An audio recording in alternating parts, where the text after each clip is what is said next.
Thanks so much for joining us again. I hope everything is well by you.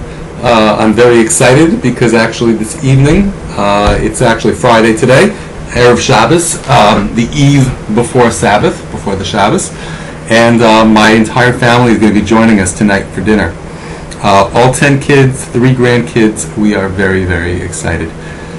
It's been over a year since we've been all together, and of course in that year, we've had 2 grandchildren be born. So we're looking forward to that. Actually, my most recent grandchild, who was born, just about a month ago, was born shortly after my father passed away. We're taught that the soul of the departed hovers around the house around the time that the 7-day mourning period takes place. From the time a person passes away, there's a 7-day period of mourning, and there's a candle lit during that time. So I was sitting Shiva, I was mourning in Canada, in Toronto, for the first 6 days, and for the 7th day I came back to New York. So when I came back, I lit another candle, so there'd be a 7-day candle lit in our house as well. Now, we're taught that we don't extinguish a candle because the candle represents the soul, and so we let the candle go out by itself.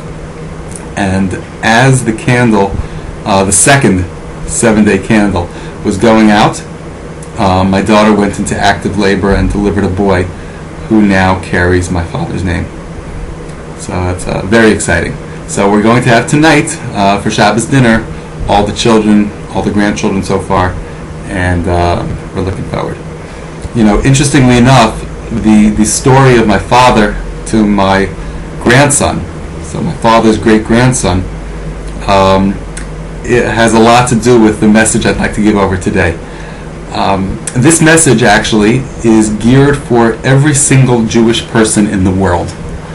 There are somewhere between 12 and 14 million Jews out there, and this message can apply and should be applied and shared with every single one. The reason why is because many of us have questions. Many of us have concerns. Many of us have worries. And by sharing this message, perhaps people will realize that the issues that we have they're issues, but they're not something to be overly concerned about, not something to lose sleep about. And what is that message? It's a two-part message. Part number 1 is that you, I'm talking to you are the center of God's universe. That's a very Jewish concept, okay? Wherever you're sitting right now, if you look in any direction that God is, and you count 20 steps in that way, 20 steps in that direction, 20 steps in that direction, 20 steps in that direction, you'll find that you are right in the middle. God is watching you every step of the way. And because of that, you should take tremendous comfort knowing that anything that's going on with you right now, that's good or bad, or what you perceive as bad, is something that you could handle. And the proof's in the pudding, because if it's not something you could handle, God wouldn't give it to you. Interestingly enough, that's something that you perceive as good and something that you perceive as bad. There's a great story about a man who ran to the rabbi and he says, Rabbi, what am I going to do? My mule died. So the rabbi said, maybe it's good, maybe it's bad.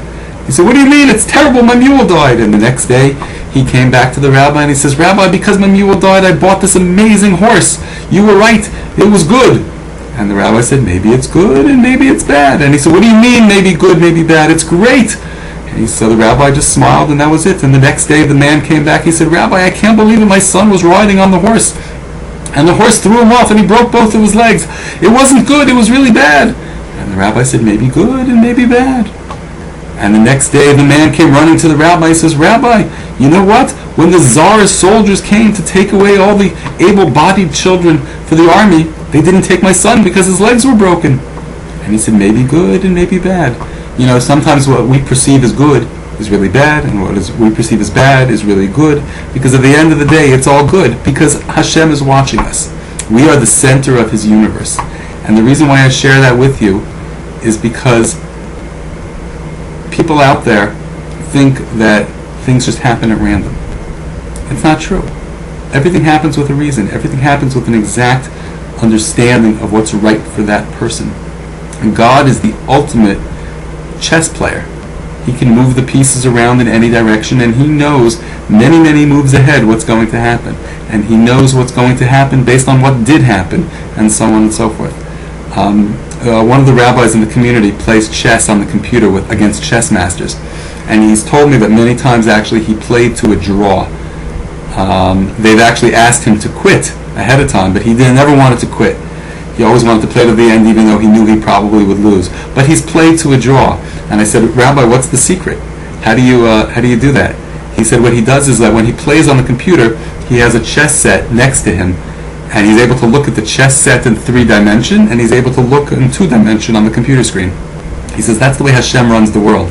Hashem sees everything in 4-dimension, forwards, backwards, inside and out, from beginning to end, and he sees the entire package. And therefore we should take comfort, because God is perfect. We're the ones who mess things up. And so he knows what's going on. The next part of the lesson I want to share with you is tied into what I was talking about before. My father, may he rest in peace. He should live and be well, my grandson. So my father's great-grandson.